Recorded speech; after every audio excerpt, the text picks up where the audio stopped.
Me quedé de pie frente a la puerta impecable de la casa lujosa de mi hija, con una bolsa de sopa de albóndigas casera colgando de mi mano derecha y el corazón latiéndome tan fuerte que casi podía oírlo. Era Nochebuena, el aire olía a pino y a carne asada, y las luces de colores parpadeaban en las casas de alrededor, como si el mundo entero estuviera celebrando algo a lo que yo estaba a punto de ser invitado de nuevo. Había alisado mi camisa nueva por enésima vez, intentando que las arrugas rebeldes desaparecieran, y respiré hondo para calmar el temblor de mis manos.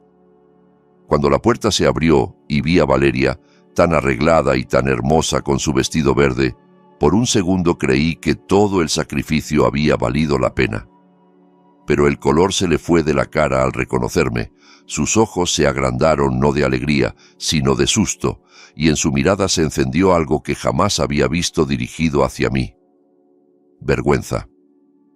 «Papá», dijo por fin, sujetando la puerta con una mano, como si temiera que alguien más pudiera verme. «Lo siento, hoy es solo para la familia de mi esposo». Su voz sonó fría, medida, como si estuviera repitiendo una frase ensayada. Detrás de ella, el murmullo de la fiesta se colaba hasta el umbral. Risas, música suave, copas brindando, el sonido de los cubiertos sobre la vajilla cara. Desde el interior, una voz masculina preguntó con tono alto sin molestarse en bajar la voz: «¿Quién es, Valeria? ¿Quién te detiene en la puerta?» Entonces mi hija, girando la cabeza hacia adentro y elevando un poco el volumen para que toda la sala escuchara, respondió: «No es nadie, solo el señor de la sopa de albóndigas que viene a cobrar». En ese instante, algo en mi pecho crujió como cristal roto. Sonó una risita ahogada desde adentro. La puerta se cerró con un clic seco y aunque yo seguía allí de pie para mi hija, desde ese momento, yo había desaparecido. Y al día siguiente, ella ya no volvería a encontrarme jamás. Lo que ninguno de los que estaban en aquella sala sabía era que esa noche no había ocurrido por azar. Una semana antes, Valeria me había llamado por teléfono, y aquella llamada había sido para mí como un rayo de luz entrando en un cuarto oscuro. Llevábamos casi 3 meses sin vernos, y cuando escuché su voz decir: «Papá, ¿te gustaría pasar la cena de Navidad en mi casa?», sentí que alguien me devolvía de golpe 30 años de esperanza. Me quedé en silencio unos segundos, no porque dudara, sino porque temía que mi voz me traicionara de la emoción. «Claro que sí, hija», respondí al fin, apretando el teléfono contra la oreja. «Será un honor». La sola idea de sentarme a su mesa, de ver a mi hija en su propio hogar, rodeada de la familia que había formado, me hizo dormir esa noche como no dormía desde hacía años, con una sonrisa en los labios. Desde el día siguiente empecé a prepararme como si me hubieran invitado al banquete más importante del mundo. Fui al mercado y después de darle muchas vueltas a los precios, compré una camisa nueva con los ahorros de 3 meses de trabajo. No era de marca, pero para mí era un lujo. La guardé cuidadosamente en una percha, lejos de la humedad del cuarto alquilado. También decidí que llevaría algo digno de esa noche, algo que tuviera el sabor de nuestra historia. Me levanté de madrugada para cocinar una sopa de albóndigas especial, siguiendo al pie de la letra la receta de mi difunta esposa, Laura. Mientras picaba las hierbas y amasaba la carne, sentía su presencia conmigo como si sus manos se superpusieran a las mías. Aquella sopa había sido el plato favorito de Valeria cuando era niña. Se la sorbía con los ojos brillantes, decía que sabía a abrazos y a hogar. Yo, ingenuo, pensé que quizá ese mismo sabor podría traer de vuelta un poco del calor de familia que habíamos ido perdiendo en el camino. El día de Nochebuena, me levanté todavía más temprano de lo habitual. Revisé 3 veces el punto de sal del caldo, conté las albóndigas una por una y las acomodé con cuidado en un recipiente que envolví luego en plástico y en una bolsa más gruesa para que el calor se mantuviera.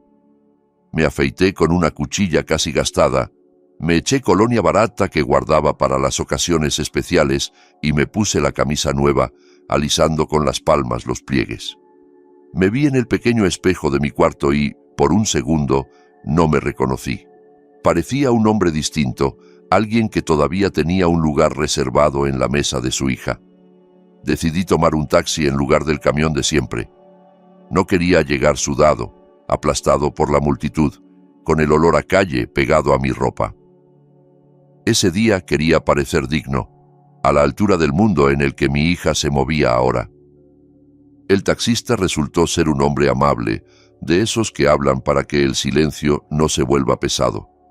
Mientras avanzábamos entre el tráfico de la ciudad, se entretenía adivinando las historias de la gente que cruzaba frente al parabrisas. «¿Va a cenar con la familia, Don?», me preguntó con una sonrisa, mirándome por el retrovisor. Se le nota la ilusión en la cara. «Sí», respondí, incapaz de ocultar el orgullo. «Mi hija me invitó a pasar la Navidad en su casa.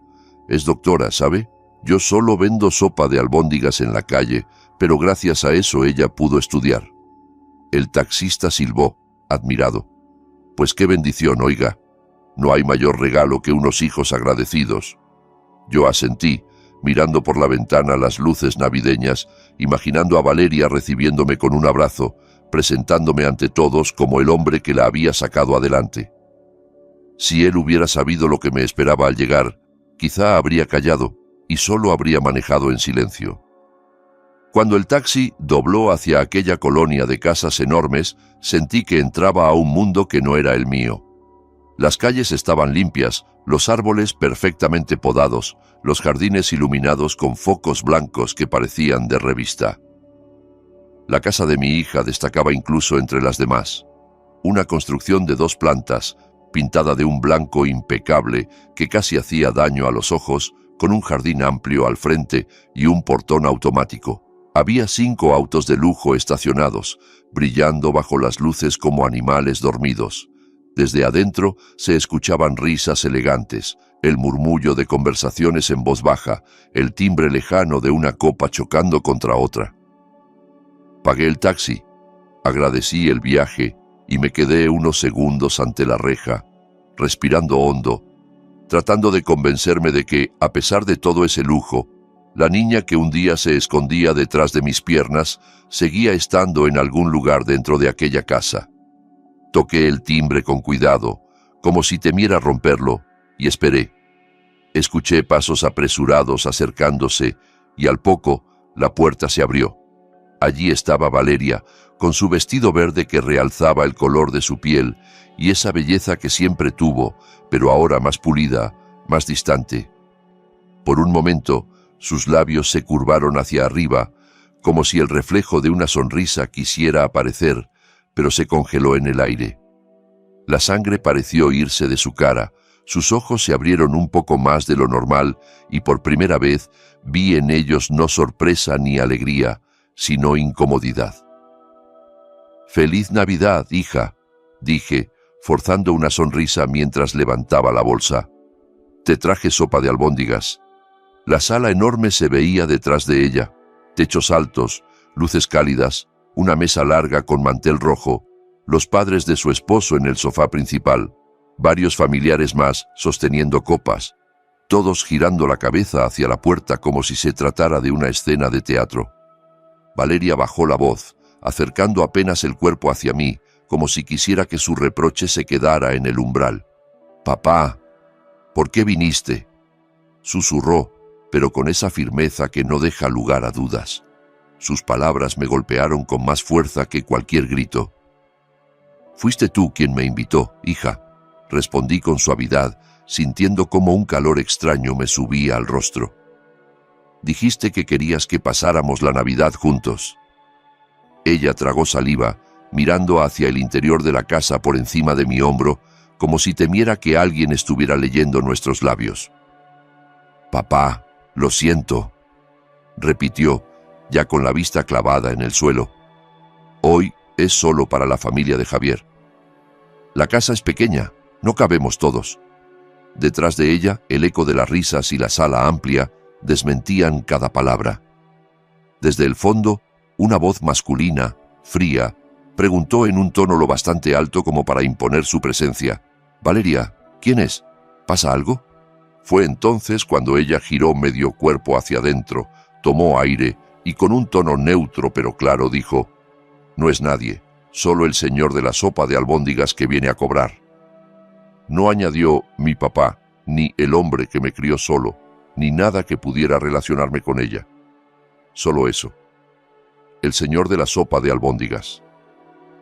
Como si yo fuera uno más de los muchos proveedores que entran y salen de aquellas casas, invisibles, necesarios solo mientras traen algo que los otros consumen.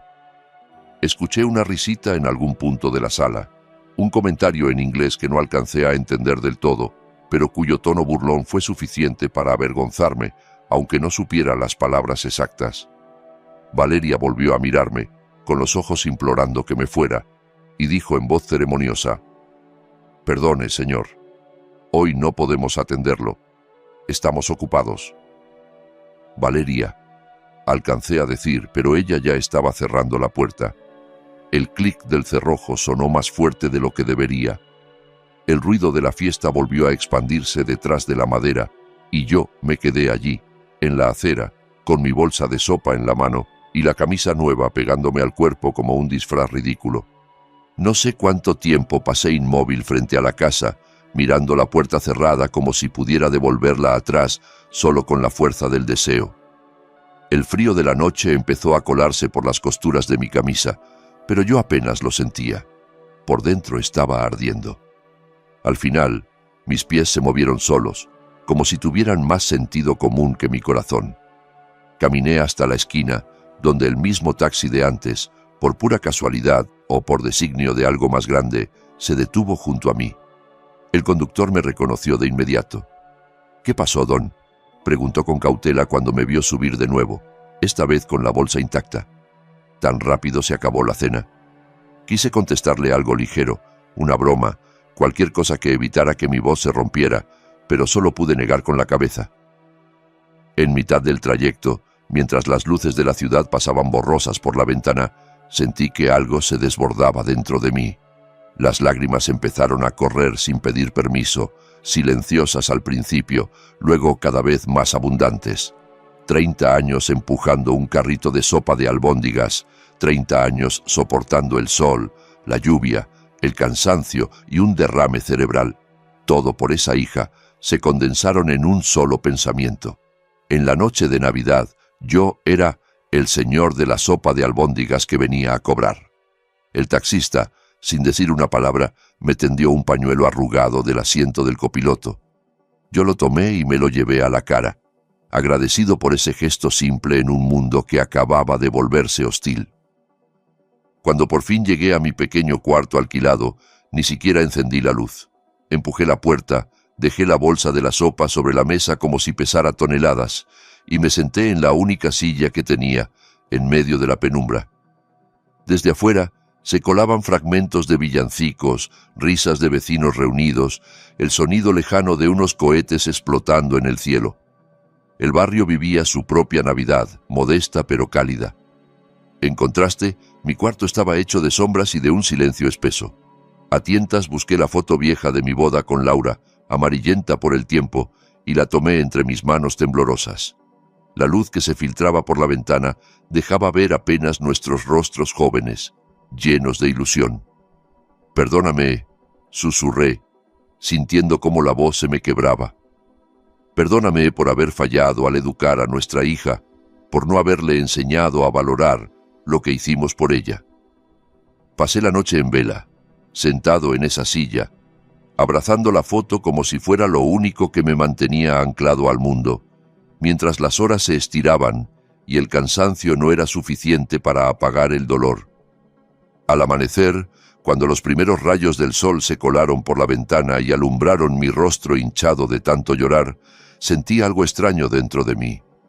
No fue que el amor por Valeria desapareciera. Ese amor estaba demasiado arraigado como para morir en una sola noche. Lo que se apagó fue otra cosa: la disposición a seguir permitiendo que me pisotearan, la idea de que mi vida valía únicamente en la medida en que fuera útil para ella. Recordé entonces las últimas palabras de Laura, cuando el cáncer ya estaba acabando con su cuerpo y apenas tenía fuerzas para hablar.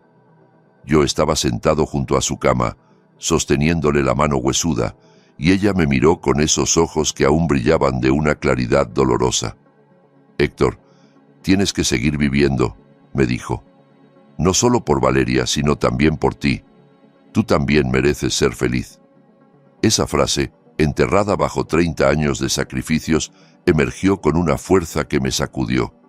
Había vivido tanto tiempo pensando que mi única misión en el mundo era asegurar el futuro de mi hija, que me había olvidado por completo de que, antes de ser padre, también era hombre. Antes de contarles lo que hice después de aquella noche, tienen que saber quién soy realmente y cómo llegamos hasta allí.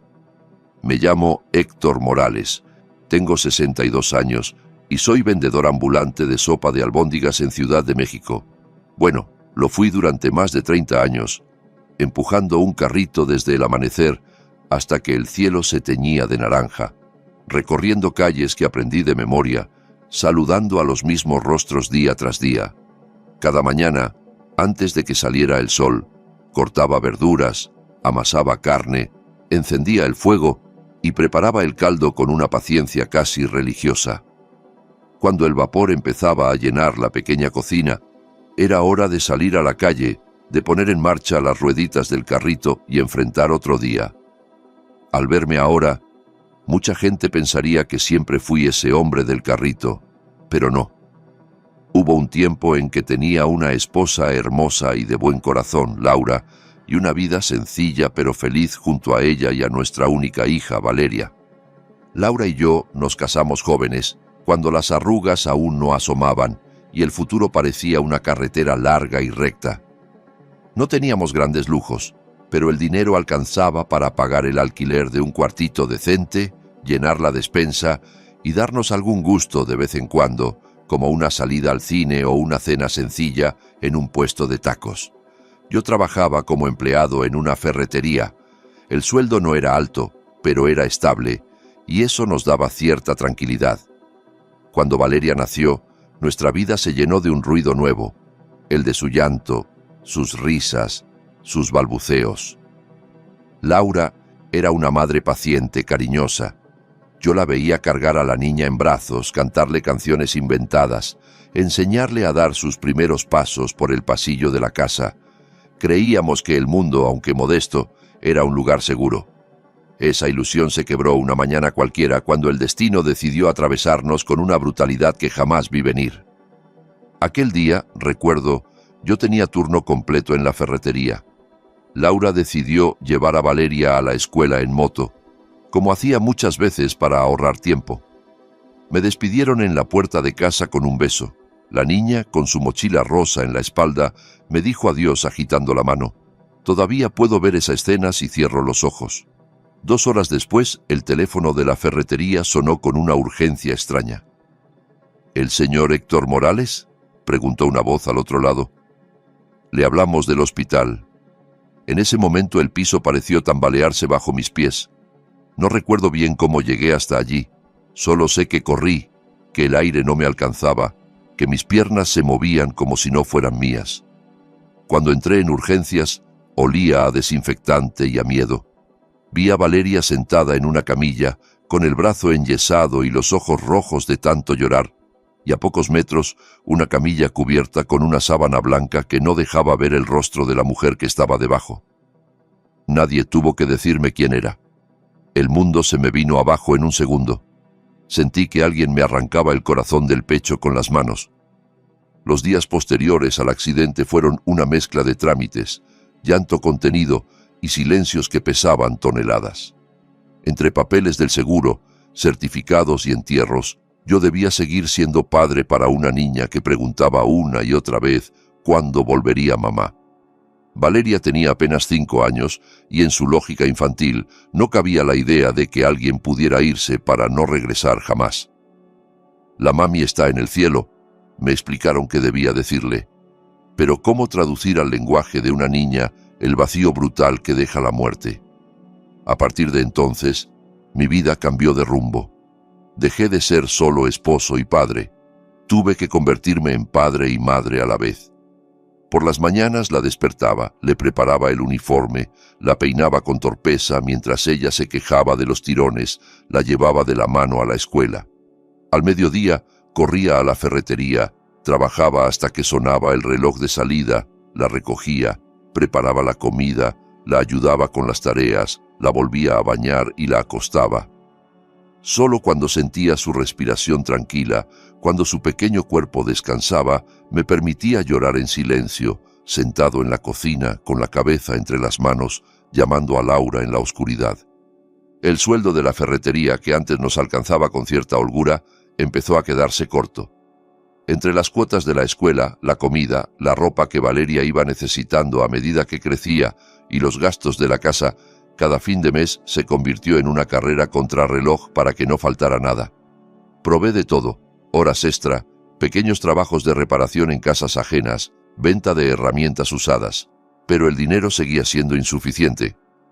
Fue entonces cuando un amigo de Laura, dueño de un puesto de comida callejera, se me acercó y me dijo: «Héctor, tú cocinas bien. ¿Por qué no te animas a vender algo en la calle? Yo te enseño lo que sé». Al principio la idea me pareció una locura. ¿Dejar un trabajo seguro para irme a la calle a perseguir clientes? Pero cuando uno ve el plato vacío de su hijo, las locuras se vuelven opciones razonables.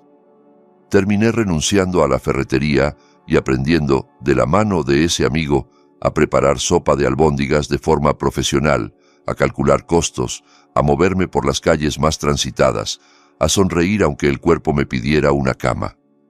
Los primeros meses como vendedor ambulante fueron durísimos. Mis manos, acostumbradas a cargar cajas pero no a empujar un carrito durante horas y horas, se llenaron de ampollas. Mis pies, encerrados en zapatos baratos, se cubrían de ampollas nuevas cada semana. El sol caía sobre mi cabeza sin piedad. La lluvia me sorprendía a mitad de la calle y más de una vez tuve que meterme bajo un toldo prestado para evitar que el caldo se arruinara. Hubo días en que casi no vendí nada, en que regresé a casa con el carrito casi lleno y con la angustia trepándome por la garganta. Valeria, sin embargo, nunca se quejó. Se comía las sobras con entusiasmo y decía que era la sopa más rica del mundo.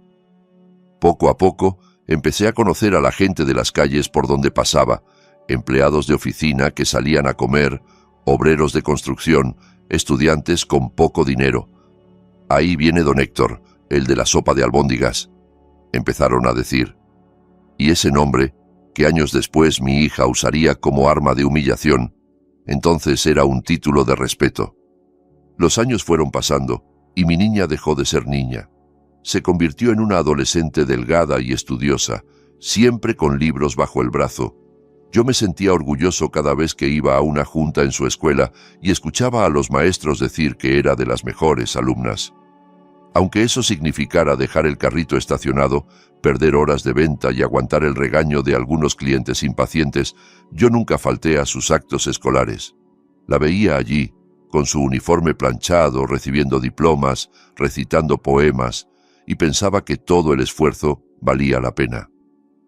Cuando terminó la secundaria, me dijo que quería entrar a una preparatoria muy buena, una de esas donde los papás llevan camionetas y pagan colegiaturas que a mí me parecían imposibles.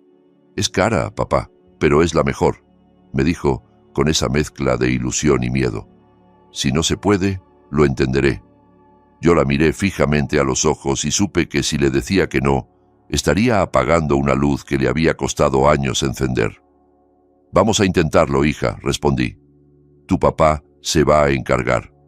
Para cumplir esa promesa, tuve que exprimir el cuerpo como si fuera una máquina sin derecho a descanso. Empecé a salir más temprano con el carrito y a volver más tarde. Algunas noches apenas dormía 4 horas. Dejé de comprarme ropa para mí, recorté en todo lo posible. Cuando eso no bastó, acepté un segundo trabajo en el pequeño restaurante de un amigo, lavando platos y limpiando mesas por la tarde y noche. Había días en los que llegaba a casa casi a medianoche, con la espalda hecha trizas y las manos arrugadas por el agua, y aún así, al amanecer, estaba de pie otra vez frente a la olla de caldo. En una ocasión, recuerdo, me quedé dormido un segundo mientras esperaba que el semáforo cambiara y el carrito se me fue hacia un lado, casi lo dejo caer.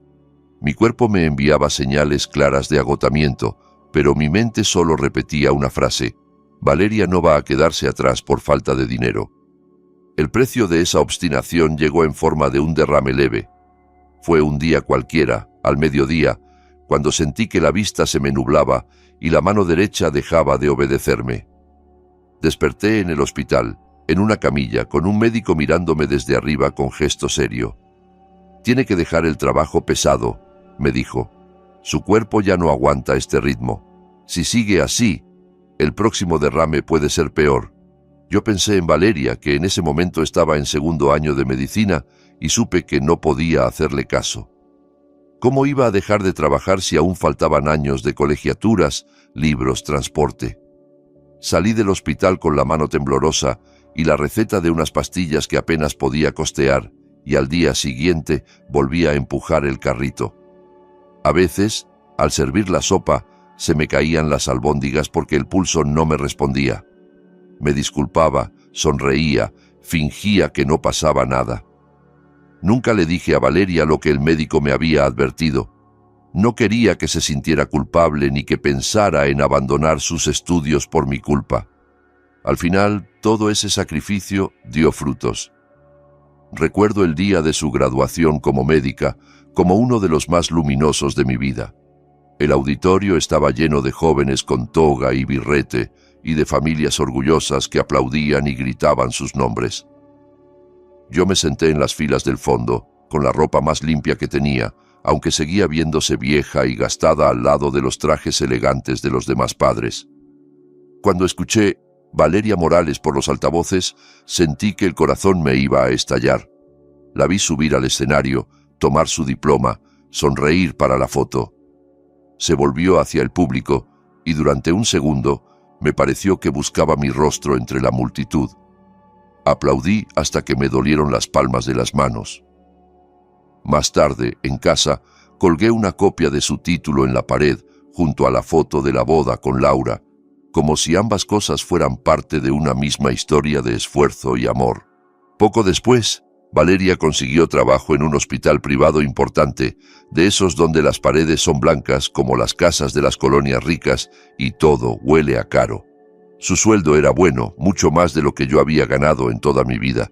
Pensé que por fin podría descansar un poco, que tal vez ya no tendría que matar mi cuerpo para llegar a fin de mes. Empecé a fantasear con la idea de trabajar menos horas, de pasar más tiempo leyendo, caminando, visitando el mercado sin prisa. Fue en esa época cuando ella conoció a Javier, hijo de un empresario rico, de una familia acostumbrada a los lujos y a mirar el mundo desde arriba. Él tenía negocios de importación y exportación, hablaba de inversiones, de viajes, de cosas que yo solo conocía por televisión. Valeria empezó a ir menos por casa. Cuando venía, era solo un ratito, siempre con prisa, con el teléfono sonando, con la mente en otra parte. Yo trataba de entenderlo. Era joven, tenía un trabajo exigente, una vida nueva, un amor nuevo. Al año de noviazgo, se casaron. La boda fue en un hotel elegante, con mesas redondas cubiertas de manteles finos, arreglos florales en cada rincón y luces que parecían estrellas colgando del techo. Yo fui, por supuesto, con el traje que un vecino me prestó y los zapatos bien lustrados. Me senté en una mesa lateral, rodeado de gente que hablaba de viajes a Europa, de coches de lujo, de negocios en inglés. Algunos me saludaron con amabilidad, otros apenas me dedicaron una mirada curiosa. Cuando se proyectó un video con fotos de Valeria desde niña hasta convertirse en médica, yo lloré sin pudor. En algunas fotos aparecía Laura, en otras yo, sosteniéndola de la mano. Noté que no todas las imágenes de nuestra vida sencilla entraron en la selección final, pero me aferré a la idea de que eso no era importante, que lo esencial era verla feliz. Después del matrimonio, las llamadas de Valeria se volvieron más esporádicas.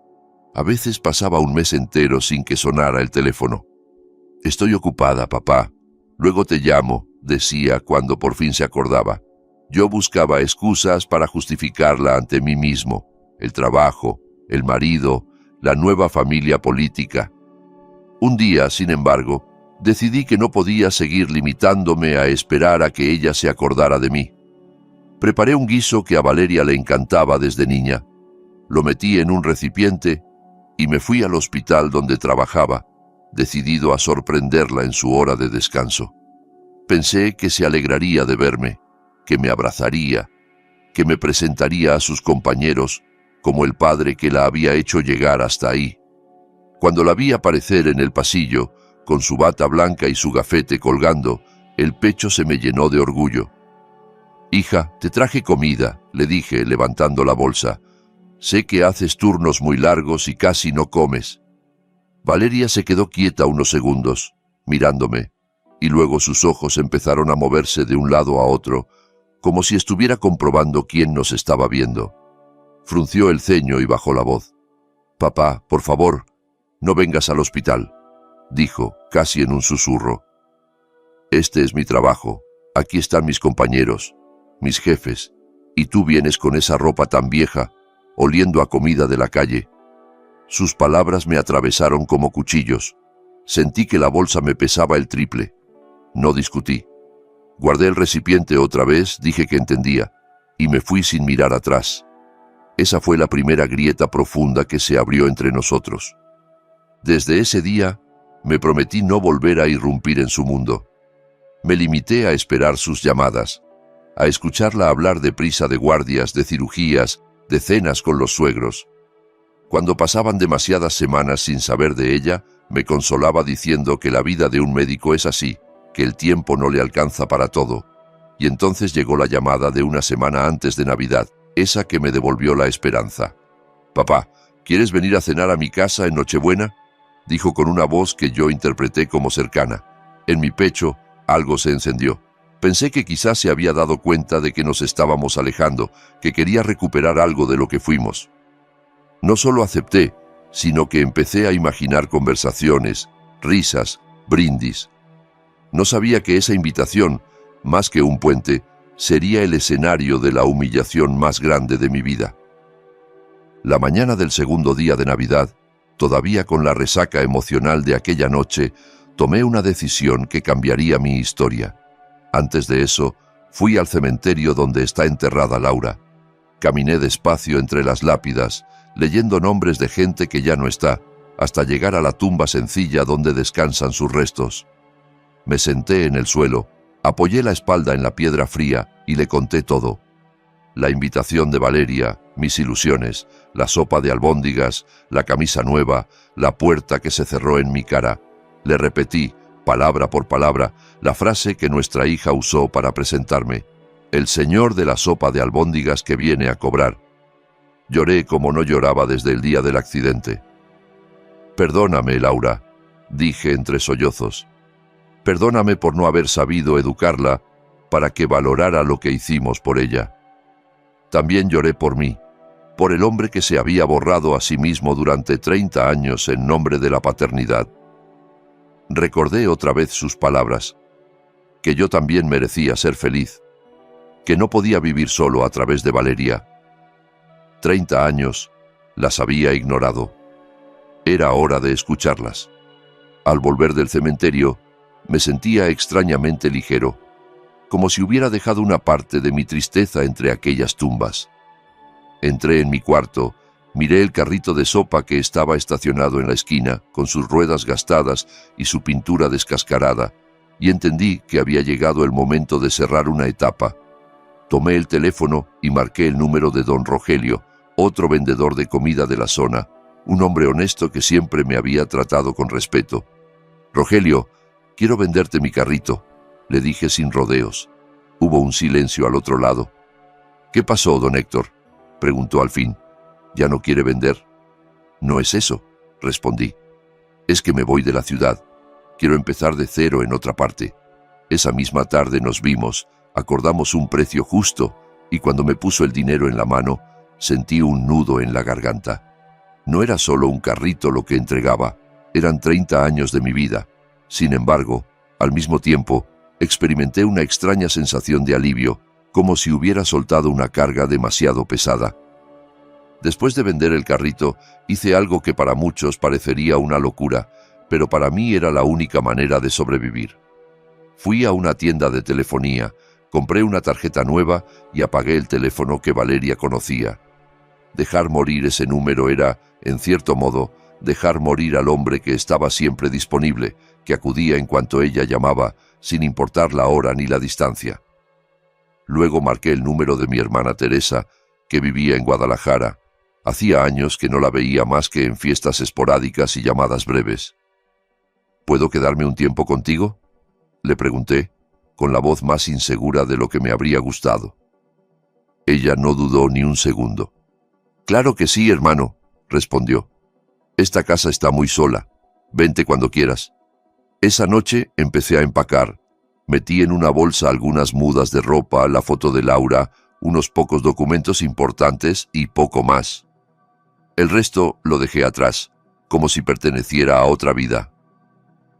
La mañana del tercer día de Navidad, llegué a la terminal de autobuses con la bolsa al hombro y el corazón apretado. Me senté en una banca metálica, mirando la gente que iba y venía con prisas, maletas, niños dormidos sobre los hombros de sus padres. Nadie sabía que ese hombre sentado allí, con la mirada perdida, estaba a punto de desaparecer del mapa para su propia hija. No le avisé a ningún vecino, no dejé notas, no hice llamadas de despedida. Solo me subí al autobús cuando anunciaron la salida a Guadalajara y me dejé llevar.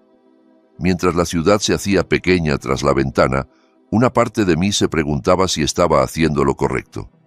Otra parte, la que había escuchado por fin a Laura, sabía que era la única forma de evitar que mi corazón se terminara de romper. Mientras yo me alejaba, en Ciudad de México, el silencio comenzó a hacerse sospechoso. Al principio Valeria no notó nada. Los primeros días, quizá pensó que yo estaba ocupado, como tantas veces. Me llamó un par de veces y nadie contestó. Supuso que habría salido a vender. Al quinto día, la inquietud se transformó en alarma. Llamó más veces, dejó mensajes, insistió. Como el teléfono seguía apagado, decidió ir a mi cuarto alquilado. Golpeó la puerta una y otra vez sin recibir respuesta. Preguntó a la vecina de enfrente, doña Nelly, una señora que siempre se asomaba a la ventana. «Hace días que no sé nada de él», respondió la mujer. «Un día lo vi salir con una bolsa grande y ya no volvió». Valeria sintió que el piso se le abría bajo los pies. Desesperada, fue a los lugares donde yo solía estacionar el carrito. Preguntó a vendedores, a clientes habituales, a cualquiera que pudiera haberme visto. Algunos le dijeron que hacía tiempo que no me veían, otros que me había despedido de ellos diciendo que vendería el carrito. Alguien la dirigió hacia don Rogelio. «Mi papá, ¿dónde está?», le preguntó con los ojos enrojecidos. Rogelio se quitó la gorra, incómodo. «Solo me dijo que se iba de la ciudad, mija», contestó, «que quería empezar una nueva vida. No dijo a dónde».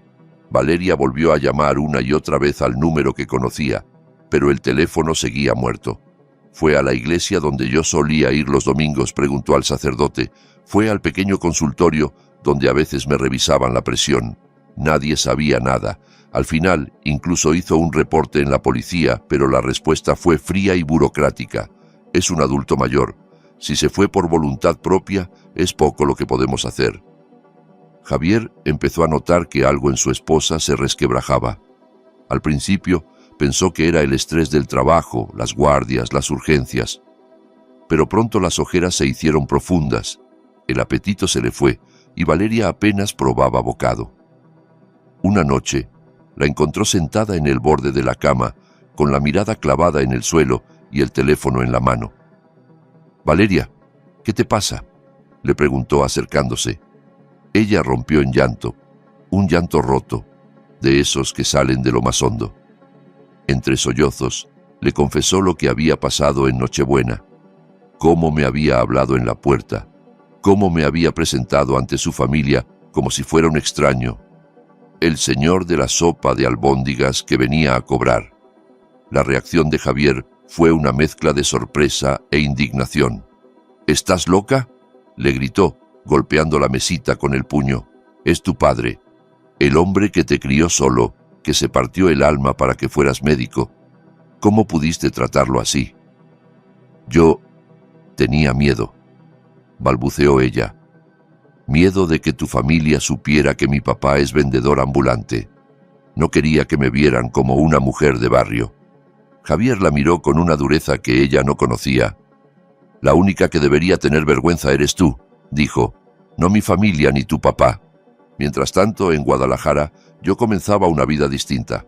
Teresa me recibió en la terminal como si hubiera estado esperándome toda la vida. Me abrazó fuerte, me miró a los ojos y supo, sin que yo dijera una palabra, que venía roto. Me llevó a su casa, un lugar sencillo pero cálido, con paredes llenas de fotos y adornos. Me contó que tenía una tiendita de recuerdos turísticos en el centro, cerca de una zona donde pasaban muchos visitantes. «Puedes ayudarme», dijo, «no es pesado, solo atender a la gente, cobrar, acomodar mercancía». Acepté. Los primeros días, mi cuerpo todavía se despertaba antes del amanecer, esperando la rutina de la sopa. Pero poco a poco, empecé a acostumbrarme a abrir la tienda con luz de día, a colocar llaveros, tazas, figuras de cerámica en los estantes, a saludar a turistas que entraban curiosos. Me sorprendió descubrir que mi mano temblorosa ya no sufría tanto, que el dolor de espalda disminuía al no empujar más el carrito. Era una vida modesta, sí, pero mucho más tranquila. En la tienda conocí a don Ernesto, un maestro jubilado que solía pasar por ahí varias veces a la semana. Siempre compraba algo pequeño, aunque fuera un llavero, solo por tener excusa para charlar. Era viudo desde hacía 5 años, y en nuestras conversaciones hablábamos de todo, de política, de fútbol, de los hijos que se van de casa, de las cosas que uno haría distinto si tuviera 20 años menos. Un día, después de que le conté un poco de mi historia, me dijo, «La vida es corta, don Héctor. Uno tiene derecho a ser feliz en la vejez. No se puede vivir siempre para gente que no nos valora». Sus palabras, simples pero profundas, me calaron hondo. Por primera vez en 30 años, empecé a sentir que tenía derecho a pensar en mí, a disfrutar una tarde de café sin culpa, a dormir sin un nudo en la garganta, pensando en las cuentas por pagar. 10 semanas pasaron desde mi desaparición del mundo de Valeria. 10 semanas en las que, según supe después, mi hija me buscó como una desesperada. 10 semanas en las que ella probó un poco del sabor amargo que yo había conocido tantas veces, la angustia de no saber si la persona que amas está bien, el miedo de que le haya pasado algo y enterarte demasiado tarde. Teresa, de vez en cuando, hablaba con familiares en Ciudad de México y me traía noticias. Me decía que Valeria se veía más delgada, que se había echado la culpa de todo, que en el hospital ya le habían llamado la atención porque estaba distraída. «Tu hija no está bien, Héctor», me dijo una tarde. «La están reconociendo en la calle por una cara que ya no es la misma». Escuchar eso me dolió y me alivió al mismo tiempo. Dolía imaginar a mi hija sufriendo, pero también sabía que quizá ese sufrimiento era la única lección que la vida podía darle para hacerla despertar. En el hospital, los errores y las ausencias de Valeria empezaron a ser imposibles de ignorar. Un jefe la llamó a su oficina. «Doctora, ¿qué le pasa?», le preguntó con gesto serio. «Varios pacientes han comentado que la ven ausente, distraída. Usted no puede permitirse eso aquí». «Lo siento, doctor», respondió ella, bajando la mirada. «Tengo problemas familiares». «Los problemas de casa se quedan en casa», replicó él. «Aquí está en juego la vida de las personas. No es una regañina cualquiera, doctora, es una advertencia». Valeria salió de aquella oficina con el corazón encogido. Esa noche se miró al espejo del baño y casi no se reconoció.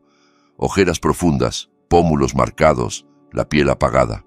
Javier, al verla, insistía en que comiera algo, en que durmiera. Ella, con el plato intacto frente a sí, solo podía decir, «No puedo. No sé si mi papá está vivo, Javier. No sé si, por mi culpa, le pasó algo en la calle. ¿Y si se enfermó y nadie lo ayudó? ¿Y si...?» Y rompía a llorar otra vez. Las noches de Valeria se llenaron de recuerdos que la perseguían como fantasmas. Recordaba cómo yo empujaba el carrito de sopa bajo el sol, con la mano temblorosa, pero siempre llegaba a casa con una sonrisa y un chiste para hacerla reír. Recordaba las veces que se enfermó de niña y yo me senté junto a su cama toda la noche, con un paño húmedo en la frente, dándole la medicina a la hora exacta, contándole historias inventadas para que pudiera dormir. Recordaba el viaje de estudios a la playa en la preparatoria cuando todos sus compañeros iban a ir y ella, avergonzada, casi renuncia porque no teníamos dinero. Yo trabajé como nunca ese mes, ahorré cada moneda, vendí algunas cosas de la casa y al final pude darle el dinero. Ella regresó del viaje con los ojos brillando de felicidad, sin saber que, mientras tanto, yo había acabado en la cama 2 días con fiebre por el cansancio. Recordaba también cuando en la universidad me pidió un portátil nuevo porque el viejo ya no servía. Yo vendí mi motocicleta, la única que tenía, la que me ahorraba horas de caminata, y desde entonces me moví a pie, empujando el carrito. Y yo le pagué llamándolo el señor de la sopa de albóndigas que viene a cobrar. Se repetía una y otra vez, como un castigo. Javier, impotente, solo podía abrazarla cuando los recuerdos la ahogaban. Él también se sentía culpable.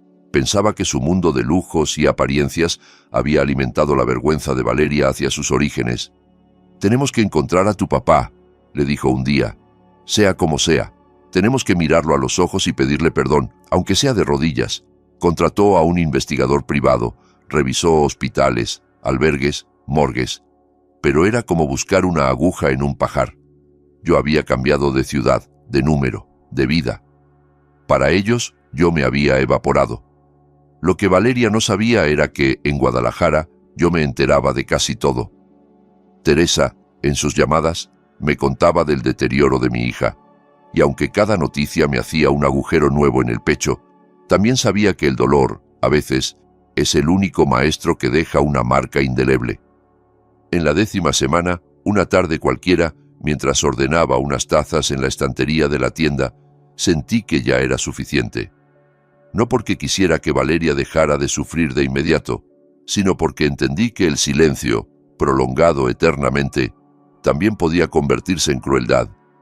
Era hora de hablar, pero no como el padre que agacha la cabeza y pide disculpas aunque no haya hecho nada malo, sino como un hombre que se respeta y que quiere ser respetado por su propia hija. Esa noche saqué de una cajita el teléfono viejo al que todavía le quedaba algo de vida y lo encendí. En cuanto se activó, empezó a vibrar sin parar. Más de 250 llamadas perdidas, decenas de mensajes acumulados. Me senté en la cama y empecé a leerlos uno por uno, con la garganta apretada. «Papá, ¿por qué no contestas? Papá, ¿dónde estás? Estoy preocupada. Papá, sé que lo que hice estuvo mal, pero por favor contéstame. Papá, te lo suplico, aunque sea dime si estás vivo». Los últimos mensajes eran casi desesperados. «Papá, si lees esto, por favor respóndeme, no aguanto más. Te necesito». Cada palabra era una mezcla de cuchillo y caricia. Respiré hondo y con los dedos temblando, escribí un solo mensaje. «Estoy bien, estoy en un lugar donde me valoran. Si de verdad quieres hablar conmigo, ven a la tienda de recuerdos Super Suerte, en la calle Independencia, número 45, en Guadalajara, el día 15 a las 4 de la tarde. Te esperaré una sola vez. Si no vienes, no me busques más». Me quedé mirando la pantalla unos segundos, como si pudiera borrar con la vista el peso de esa decisión, y al final pulsé «Enviar». Apagué el teléfono, pero a los 5 minutos la inquietud me venció y lo encendí de nuevo. La respuesta no tardó en llegar. «Papá, gracias. Gracias por responder. Iré. Te lo juro que iré. Solo te pido una oportunidad para pedirte perdón». No contesté nada más. Había dicho lo que tenía que decir. El resto dependía de ella. Los días siguientes se me hicieron eternos. Caminaba por la tienda sin poder concentrarme, colocaba 2 veces el mismo objeto, volvía a contar el dinero de la caja sin motivo.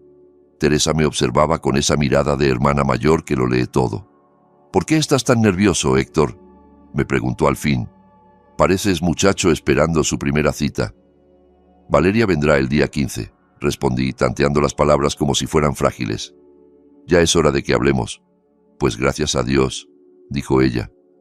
«Ojalá todo salga bien. Y si no, por lo menos tú ya no te quedas con nada guardado». La mañana del 15 me levanté más temprano de lo habitual, no porque tuviera trabajo extra, sino porque el sueño se me había ido desde la madrugada. Me bañé con calma, me afeité, le pedí a Teresa que me prestara la plancha para dejar la camisa lo más presentable posible. No era nueva ni de marca, pero estaba limpia y sin arrugas. Me miré en el espejo del baño y vi a un hombre mayor, sí, pero con una tranquilidad distinta en los ojos. Ya no era el padre que corría detrás de la aprobación de su hija. Era alguien que había aprendido, a golpes, a valorarse. A las 3:30 ya estaba sentado en la tienda. Teresa bajó la cortina metálica a medias, dejando un espacio suficiente para que Valeria pudiera entrar. «Yo estaré en la parte de atrás», me dijo. «Esta conversación es tuya y de ella. Si necesitas algo, me llamas». Me senté en una silla frente al mostrador. Las manos me sudaban y el corazón me latía tan fuerte que parecía que todo el local podía escucharlo. Faltaban 5 minutos para las 4 cuando escuché el sonido de un auto deteniéndose frente a la tienda. La puerta se abrió y una figura femenina apareció en el umbral. Por un segundo dudé de que fuera mi hija. La Valeria que yo recordaba era una mujer segura, erguida, con el rostro descansado y la mirada firme. La que entró en la tienda era una mujer muy delgada, con las mejillas hundidas, los ojos enrojecidos e hinchados, el cabello recogido a la carrera. Vestía unos jeans sencillos y una camiseta sin adornos. No llevaba maquillaje, parecía que el cansancio le hubiera borrado todas las ganas de arreglarse. Nuestros ojos se encontraron, y en los suyos vi una mezcla de culpa, amor y miedo. «Papá», susurró con la voz rota. Dio un paso hacia mí como si fuera a lanzarse a mis brazos, pero levanté la mano en señal de alto. «Siéntate», le dije con voz serena. «Tenemos que hablar primero». Valeria se detuvo, sorprendida por un tono que no conocía. No era el padre que se apresuraba a abrazarla y a decirle que todo estaba bien. Era otro hombre. Se sentó frente a mí en silencio, y por unos segundos solo se escuchó el tic-tac del reloj colgado en la pared. «Papá», repitió al fin, y las lágrimas empezaron a resbalarle por las mejillas. «Perdóname, te lo suplico, perdóname. He sido la peor hija del mundo. He sido una desagradecida. Te humillé, te hice daño, te llamé el señor de la sopa de albóndigas que venía a cobrar, delante de toda la familia de Javier, cuando tú eres el hombre que más ha hecho por mí». Se llevó las manos a la cara, sofocando un sollozo. La miré en silencio unos segundos, dejando que sus palabras se asentaran. «¿Por qué lo hiciste?», pregunté por fin con la voz baja pero firme. Ella tragó saliva, respiró hondo y dijo: «Tenía vergüenza, papá. Vergüenza de que supieran que mi padre es un vendedor ambulante. Todos ellos son ricos, viajados, hablan idiomas. Yo quería que me vieran perfecta, sin defectos, sin pasado humilde. Fui una cobarde». «¿Y pensaste», dije despacio sin apartar la mirada, «que negando a tu padre, tratándolo como a un cobrador cualquiera, ibas a subir de categoría ante sus ojos?» Valeria apretó los labios llorando. «No estaba pensando, papá», respondió. «Estaba siendo una idiota. Estos 10 semanas no he hecho más que sufrir, no duermo, no como, no puedo trabajar. Cada día me pregunto cómo pude hacerte eso. Te lo suplico, perdóname». «¿Sabes cómo se siente estar frente a la puerta de tu propia hija y que te la cierren en la cara?», pregunté. «¿Sabes lo que duele escuchar que la niña que criaste solo te presenta como si fueras nadie?». Ella cerró los ojos con fuerza, como si esas imágenes se proyectaran detrás de sus párpados. «Lo sé», dijo. «O por lo menos ahora lo intuyo. Por eso desapareciste, ¿verdad? Porque te lastimé demasiado». «Desaparecí», respondí, «porque necesitabas aprender algo que las palabras ya no te podían enseñar. Tenías que saber qué se siente perder, aunque fuera por un tiempo, a la persona que dabas por segura». Valeria asintió, limpiándose las lágrimas con la manga de la camiseta. «He aprendido, papá», dijo. «A la manera más dura, pero he aprendido. Nada de lo que tengo vale si tú no estás bien. Pensé que lo estaba haciendo por mí, pero solo fui cruel». «¿Javier sabe que estás aquí?», pregunté. Ella asintió. Sí, fue él quien insistió en que viniera. Se enojó tanto cuando supo lo que te hice. Me dijo que yo no merecía llamarme doctora si no era capaz de respetar a mi propio padre. Tiene razón, dije, sin dureza, pero sin suavizar la verdad. Ella bajó la cabeza avergonzada. Hubo un silencio largo. Sentí que ya era momento de aflojar un poco la cuerda. Aún así, añadí, puedo perdonarte, Valeria. Ella levantó la cabeza de golpe, con los ojos llenos de esperanza. ¿De verdad, papá? ¿De verdad puedes perdonarme? Sí, respondí, pero no será como antes. Te voy a perdonar con condiciones. Lo que sea, dijo sin pensarlo. Haré lo que me pidas. Primero, empecé. Quiero que traigas a Javier aquí. Quiero verlo a los ojos y que él también me conozca de verdad. Quiero que sepa quién es el hombre que te crió, no como el señor de la sopa, sino como tu padre. Está bien, asintió. Vendremos los dos, te lo prometo. Segundo, a partir de ahora vamos a hacer una videollamada a la semana. 1 hora fija, sin excusas, ni trabajo, ni eventos, ni compromisos. 1 hora en la que tú y yo hablemos como padre e hija. Te lo juro, dijo. Lo voy a cumplir. Y tercero, hice una pausa, dejando que mis propias palabras encontraran su peso. Vamos a tomarnos una foto juntos y la vas a subir a tus redes sociales. En el texto vas a decir quién soy, a qué me dedico y que estás orgullosa de mí. No quiero que vuelvas a esconderme nunca más. Valeria se quedó callada. Sabía que esa sería la parte más difícil, no por mí, sino por lo que implicaba de cara a su mundo. Sus labios temblaron, pero al final asintió. Lo haré, papá, dijo. Voy a subir esa foto. Voy a escribir que eres mi padre, que vendes sopa de albóndigas en la calle, que me criaste solo y sacrificaste todo por mí. Y voy a decir que estoy orgullosa de ti.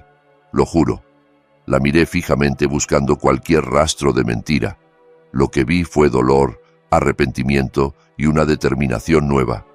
Una cosa más, Valeria, añadí. Yo no voy a volver a vivir a Ciudad de México.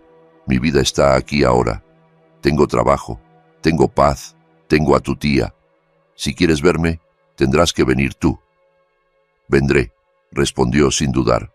Vendremos seguido, Javier y yo, cada vez que podamos. Me puse de pie. Ella también. Nos quedamos frente a frente unos segundos, como dos desconocidos que comparten la misma sangre. Entonces dio un paso adelante y me abrazó con fuerza, hundiendo el rostro en mi hombro. «Perdóname, papá, por favor, perdóname», repetía una y otra vez. Al principio mis brazos quedaron inmóviles a los lados del cuerpo. Después de unos segundos, los levanté lentamente y la rodeé. «Te perdono, hija», dije. «Pero recuerda, si rompes estas condiciones no habrá una segunda oportunidad». Nos volvimos a sentar, esta vez con un ambiente distinto. Valeria se secó las lágrimas y aunque sus ojos seguían rojos, apareció una pequeña sonrisa cansada en su rostro. «Te veo diferente, papá», dijo en voz baja, más tranquilo, más en paz. «Es que por fin estoy aprendiendo a vivir también para mí», respondí, «no solo para los demás. Y tú también has aprendido algo». «He aprendido que no se puede pisotear a quien te ama», dijo, «y que ningún título, ningún lujo, vale más que el corazón de un padre». En ese momento, Teresa salió de la parte de atrás con 2 vasos de té caliente. Valeria la miró y sus ojos se llenaron de lágrimas otra vez. «Tía», dijo, poniéndose de pie para abrazarla, «gracias por cuidar a mi papá». «Es mi hermano», respondió Teresa estrechándola, «y además es buena compañía, me ayuda a vender más tazas». Los tres sonreímos, cada uno desde su propio lugar en esa historia. Valeria miró alrededor de la tienda, los estantes llenos de recuerdos, figuras de cerámica, llaveros, postales, tazas con paisajes de Guadalajara. «Así que aquí vives ahora», comentó. «Sí», respondí. «Aquí trabajo con tu tía. Me ha tratado como a un rey. Aquí me siento querido y respetado». Ella asintió, como si esa palabra, respetado, se le quedara clavada. Se sentó de nuevo frente a mí y respiró hondo. «Papá, sobre lo de la foto», empezó un poco nerviosa. «No es que me dé vergüenza, ya no. Es que quiero hacerlo bien». «¿Qué quieres que escriba exactamente?» «No quiero que escribas lo que yo quiero», contesté. «Quiero que escribas lo que tú sientes, pero que sea verdad, y que no vuelvas a esconder quién soy». Valeria asintió. Sacó el teléfono del bolsillo y sonrió débilmente. «¿Podemos tomar la foto ahora?», preguntó. «Quiero cumplir con esto de una vez. No quiero dejarlo para después». Nos pusimos de pie y nos acercamos a uno de los estantes, donde la luz entraba mejor por la puerta. Valeria se colocó a mi lado, levantó el brazo y tomó una selfie. Su mano temblaba un poco, así que repitió la foto. En la imagen salíamos los dos. Yo con mi camisa sencilla, mi rostro marcado por los años, pero con los ojos serenos. Ella con los ojos aún hinchados de tanto llorar, pero sonriendo desde un lugar más auténtico que antes. Luego se sentó a escribir el texto. La vi borrar y reescribir varias veces, fruncir el ceño, suspirar. Al final me mostró la pantalla. Era un mensaje largo, donde contaba quién era yo, cómo la había criado solo, cómo me había humillado en Nochebuena y cómo se arrepentía. Decía, con todas sus letras, que estaba orgullosa de su padre vendedor ambulante. Leí aquellas palabras con la vista nublada por las lágrimas. «Publica, hija», dije al fin. «Es tu verdad». «¿Seguro, papá?», preguntó. «¿No te da pena?». «La pena la pasé en tu puerta esa Nochebuena», respondí. «Esto es otra cosa». Valeria pulsó el botón de publicar. Durante unos segundos no pasó nada. Luego, el teléfono empezó a vibrar. Me gusta, comentarios, reacciones. Ella los iba leyendo en voz alta. «Qué valiente eres por reconocer tus errores. Tu papá es un ejemplo. Estoy llorando con tu historia. Qué orgullo de padre». Algunos pacientes suyos, compañeros del hospital y amigos de la universidad, escribían mensajes de apoyo, de admiración. Valeria lloraba otra vez, pero ahora había alivio en su llanto. «Tenías miedo de que se burlaran», le dije. «Y mira, la gente buena ve el valor del trabajo honrado. Solo alguien sin corazón se atrevería a despreciarlo». Ella asintió. «Fui muy tonta», admitió. «Tenía más miedo dentro de mi cabeza que en la realidad. Pensé que todos se reirían de mí, cuando la única que estaba traicionando sus raíces era yo». Me tomó la mano, apretándola con fuerza, como si temiera que volviera a desaparecer. La tarde se nos fue entre recuerdos, silencios y risas tímidas. Valeria me contó cómo había sido su vida estos años. Las guardias interminables, las cirugías, las noches en vela en el hospital, el peso de tener vidas en sus manos. Me habló de algunos pacientes que la habían marcado, de los miedos que nunca se atrevió a confesar. También me contó cómo esos 10 semanas sin saber de mí la habían hecho cuestionarlo todo, su matrimonio, su carrera, la imagen que tenía de sí misma. Yo le hablé de mi nueva rutina en Guadalajara, de cómo me levantaba sin prisa, de los turistas que compraban recuerdos y me contaban historias de lugares que nunca conoceré, de las tardes de charla con don Ernesto, de lo bien que se siente dormir sin la angustia de las deudas. Por primera vez en mucho tiempo, no sentí que nuestras vidas estuvieran en extremos opuestos de un abismo. Sentí que, pese a las diferencias, había un puente nuevo tendido entre nosotros. Cuando empezó a oscurecer, Valeria miró la hora en su teléfono y puso una mueca de tristeza. «Papá, tengo que volver», dijo. «Mañana tengo guardia temprano». «Ve, hija», respondí. «Tienes pacientes que te necesitan, pero recuerda lo que prometimos». «La próxima semana vendré con Javier», aseguró. «Quiero que lo conozcas como es, sin máscaras, y quiero que él te vea como yo debí verte siempre». Se levantó, me abrazó de nuevo y me susurró al oído. «Gracias por perdonarme. Sé que no lo merezco, pero te lo agradezco con todo mi corazón». Perdonarte no significa olvidar. le dije separándome un poco para mirarla a los ojos. Significa que vamos a construir algo distinto, mejor que antes, pero no volveré a ser el hombre al que se le cierra una puerta en la cara sin consecuencias. Ella asintió, comprendiendo que el perdón también puede llevar límites. La acompañé hasta la puerta de la tienda. Afuera, el cielo de Guadalajara se teñía de naranja y morado. Valeria subió al coche, se sentó al volante y antes de arrancar se quedó mirándome unos segundos, como si quisiera memorizar mi rostro. Me hizo un gesto con la mano, yo respondí, y la vi alejarse por la calle hasta que las luces traseras desaparecieron en el tráfico. Me quedé allí, de pie, con el corazón revuelto pero en paz. No porque todo hubiera vuelto a ser como antes, porque no lo hizo, sino porque lo que teníamos ahora era más honesto. Nuestra relación ya no era la de un padre que lo da todo y una hija que lo exige todo sin cuestionar. Era la de dos adultos que, con cicatrices, deciden respetarse. Había dolor, sí, pero también esperanza, y para un hombre de mi edad, la esperanza es un regalo enorme. Si mi historia ha tocado tu corazón, no la guardes solo para ti. Compártela con alguien que necesite escucharla, con ese amigo que hace meses no llama a su madre, con ese hijo que se avergüenza del trabajo humilde de su padre. Cuéntame en los comentarios desde qué país me estás escuchando ahora mismo. Me gustaría saber hasta dónde llega mi voz, hasta qué rincones del mundo puede alcanzar el eco de un vendedor de sopa de albóndigas que decidió ponerse límites. Y, sobre todo, no esperes a que sea demasiado tarde para pedir perdón o para decir gracias. No dejes que la vergüenza, el orgullo o el qué dirán te roben la oportunidad de abrazar a tus padres mientras aún están aquí. Honra a quienes se han roto el lomo para darte una vida mejor. Te lo digo como padre, como hombre mayor y como alguien que estuvo a punto de desaparecer para siempre del mundo de su hija. Gracias por escuchar mi historia.